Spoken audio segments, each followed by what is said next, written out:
Hi guys, and welcome back. Here is another video. This time is about the water pump on A4 Quattro. See all that? All as it's coming out of that pump, and it's leaking on two different spots. Alright guys, I'm under the car now.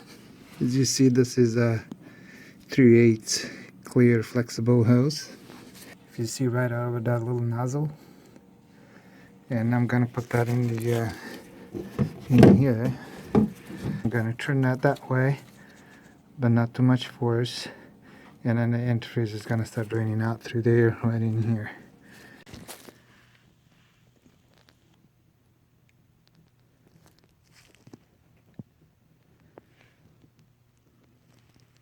So we gotta pop this hose out.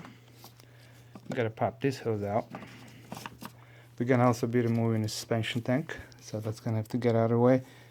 We'll remove intake hose, and then all this here also.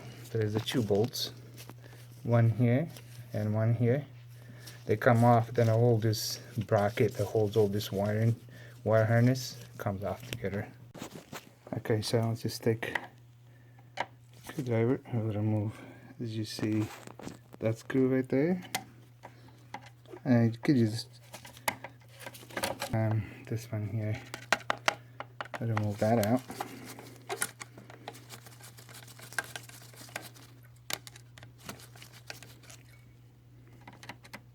Sure, this one goes all the way. Then you have this clip stays on, but just kind of to get it out of the way, that's better just to move it. Kind of click right off. Then you have this one here. You see it has this little thing you would grab with your finger. I'm sure everybody knows already how to clip the wires.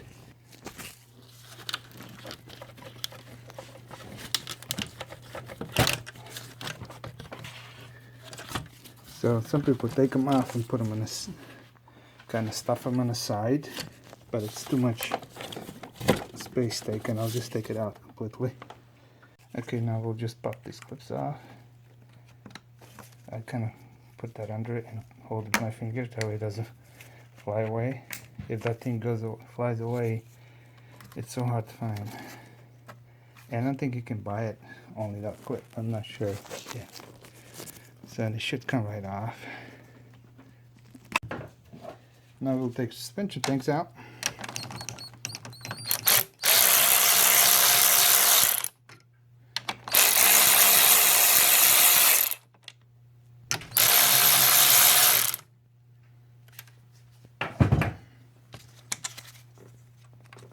If you now look on the bottom, we have that hose and we have this wire.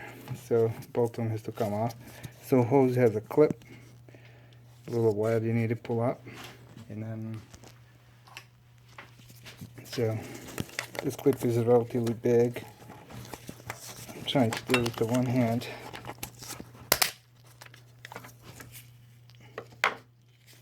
You just don't want to lose this clip. And then this wire also has a clip, if you see, comes right off. And then hose. Okay, now guys, you gotta take it off throttle body only, not the whole intake manifold, just the throttle body. It has the 4 bolts. Okay, now we'll remove the screw here, and there's a screw over here. So we'll remove those out. I'm gonna move that out and catch them in my hand, so it doesn't fall down.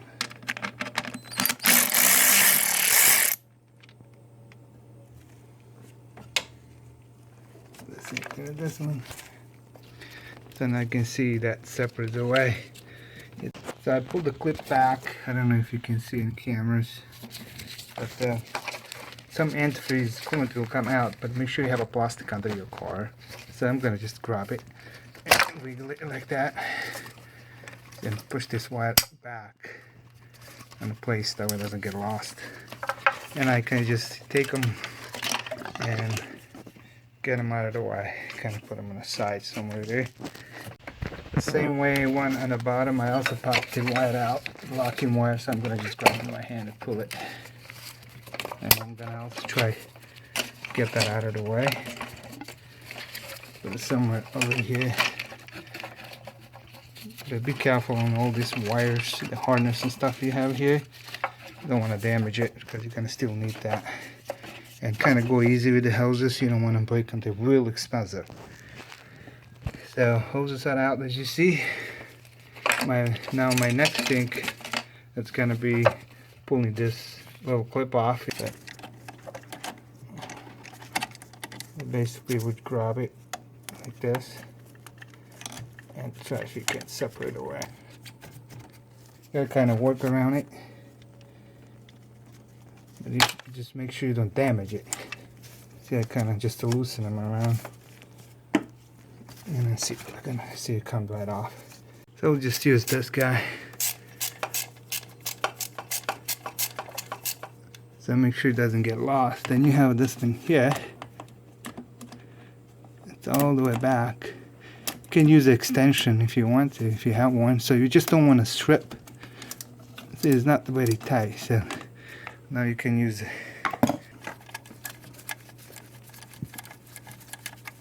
There's just not enough room. So make sure this screw is very actually important. You don't want to put the longer screw in there. So screws that out. Now all you gotta do is just kind of, it should come out. There you go. So you can see the leak was coming down inside, so it wasn't leaking through there. But when you do this, it's probably a good idea to replace these O-rings if you're already messing with it. Just put this to the side for now, somewhere that is not in your way.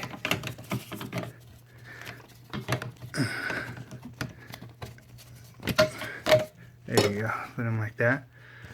And now you can see what a mess down there. So I think all we left now is back up the screws out of the pump. So anytime I remove the pump, I put this bolt back. That's the same size. Exactly the one that was in there actually. Then when you put the new pump, you can just transfer that back in, making sure that's right bolt. If you put the long bolt in there, it's gonna break a pump on the back. So now it's time to remove the rest of the screws. So I'm gonna point out one more time which screws need to come out. So that's the one there, that's 2. And then you have down here 3, 4, right over here 5, 6, and 7. And then you need to unplug the thermostat. So it just basically has that clip right there. You gotta push that clip in and unplug the thermostat. Okay, now I'm gonna get the sensor screws out first.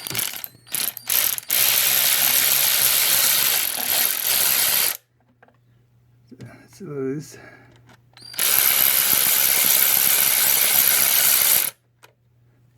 So I like to use the magnets in those and just pick them up.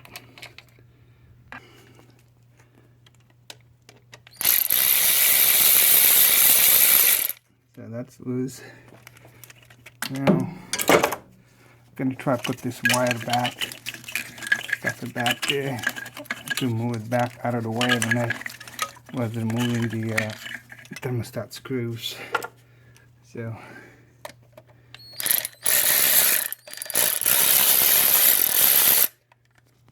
keeping in mind, even when you remove all the screws, the pump is not gonna just fall off. You know, you see this one's are longer. That one needs a little bit more. Pump ain't gonna just fall off because you still have a belt that's holding it. So now you see everything loose, and then everything is kind of loose. It should pop right off. Then we have this belt, so we don't want to get damaged. this belt. It's not as expensive. The belt is cheap, but to replace it, it's nightmare, because you gotta have a special tool to remove this little pulley that holds the pump together. So there you go. So I kind of pulled the pump. As you see, I pulled it on this side a little bit out. It will come out right there. Going somewhere the animals are. So you see now the belt came out easy. Now it's gonna actually come more antifreeze out, more coolant after you pull it. And just slide it out. Now you can see entrance in the block and all that mess in there. So if you see how this little connection is tilt, that's when I was saying I pull the pump out a little bit. What it does, it releases the pressure of this little pulley and allows you to slide that belt out. So if you be replacing that belt, a belt, some people do, you would have to have tool that fits in here on the side to remove this guy out. Otherwise belt is not coming off, because if you see this little flange here, it's right against the block and does not have enough room for you to slide the belt out unless you remove this pulley completely. Alright guys, as you see, I clean up everything nicely. Take all that nasty stuff out of there. I used just water. Alright, so here is a brand new OEM part, that pump. As you see, this part has been upgraded with aluminum. The old one I have was plastic. So, and then everything else just basically comes with it. Comes with the thermostat. It comes with the temperature, water temperature sensor, and of course comes with the gasket as well. We'll remove this little thing off of it, and then so don't forget to transfer these from your old pump if you didn't buy a new one. If you buy a new pump, it may be a good idea to replace this too, but if you didn't buy it, because it doesn't come with it, you got to buy separately, and it's not expensive, only like, I don't know, $10 if that. But don't forget to pull this out of your old pump. But it's a good idea to replace the whole part that comes with it, O-rings on there and all that stuff. So maybe if you buy the pump, it's probably a good idea to buy these too. That's relatively easy, comes out, and then it will just go back in. So, oh, just not to forget to mention one more thing. You see these two holes, one there and one there on the very bottom. These two holes are guides. There's a little pin, 2 pins on the engine block that these 2 holes will fit right on there, and that's exactly where your pump going at. If you miss those and tie them on, it will break those off. It'll leak everywhere. So be real careful. It's very important when you put it back on to put this on that guide, that you have a little pin nipple that's on the engine block. What I do before I put it on, I take a little bit of the coolant antifreeze and I just wet this up a little bit, this rubber gasket. That way it slides on the area easier while you mounting this on the engine, so it's not completely dry. I just use a little of the antifreeze. It makes it a lot easier. So let's put this baby on a car and then I go from there. Okay, now we'll explain you the little guide nipples that I was telling you earlier to make sure they're on. You can see them. You can see one right there. Right there, so it's inside the plastic. So there is another one. If you see right in between the hose, and it's right there. I can't even put my screwdriver in there to show it to you, but if you look better, it's right there. It's exact same as that one here that was showing you earlier. So make sure those 2 things are in. That tells you the pump is set in the right place. And then also you can see that connection there that goes into the transmission coolant system. So what I do, I put this one on first and I kind of tilt the pump out, then slide after you put, before you put into the guide, I put this belt on. You know, I slide the belt on, slide with the hands, goes extra easy. Then you kind of push it up to go on those guides, and we'll keep the belt tight. That tells you it's on. So, and then I like, before I tie up everything, I like to put the belt protection guard back on. I make sure that I have enough room to slide it into place. So all you gotta do basically now, tie these bolts back. Alright guys, so the manual shows this 9 Newton meters or 79 inch pounds. Not the pounds, inch pounds. So which is 9 Newton meters. So that's the this ones that I have. And they have a segment. So 1, 2, 3, bottom one 4, and top one here at 5. So that's how they're supposed to be tight, otherwise you can crack the pump if you don't follow that. So that's the way I did it, and that's the way I always actually do it, and then it works. So but please check your torque spec, make sure you get the proper one for your car. This might not be the same for your car. Okay guys, as you see, it's much easier to put this bracket back now before you do the throttle body. Like I was saying, you just go in reverse way, the way we took it off. So you can see now much better how does it look. So it's relatively easy to put it on. Just to make sure that follow all your torque spec, though you don't strip any bolts or nuts. So, and then when you put this, when you put these hoses back on, make sure you gently pull on them, make sure they're grabbing properly. And this guy's in also, you can see there's a little screw or bolt on the bottom. Same thing with that one. So like I said, just go reversed the way we did in the beginning. I was showing you how to take it off. So I'm going to continue putting this back on. I'm going to tie this down to a proper torque spec. I'm not sure what it is, I gotta look, but then it will put the hardness back on and all that. So we're getting pretty close to being done. But just kind of want to show you in the middle of the process that we can see how it looks like. That way you don't forget anything. And then wash everything with a little spray bottle and water in it. That way let everything drip down on the bottom. That way it doesn't leave any coolant tray in your engine. Okay, as you see, I clipped this hose back on, and this wire as well, do not forget. This lets you know how much coolant you have in your suspension tank. And then this little rubber grommet will just basically snack in there, but make sure this little wire clip is in all the way, and kind of yanking the hose a little bit. Make sure it's clicked all the way, but when you're putting it back on, go gently, you don't want to crack the tank.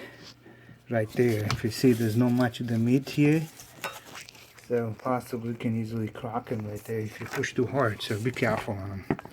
It will basically just slip on that hole, but at the same time you gotta put them up here in this little things and then just kind of push down. Put the nuts back on.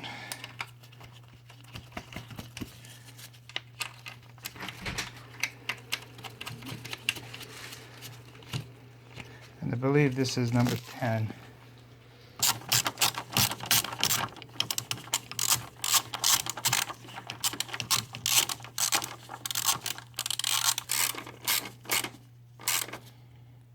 Do not over tie it.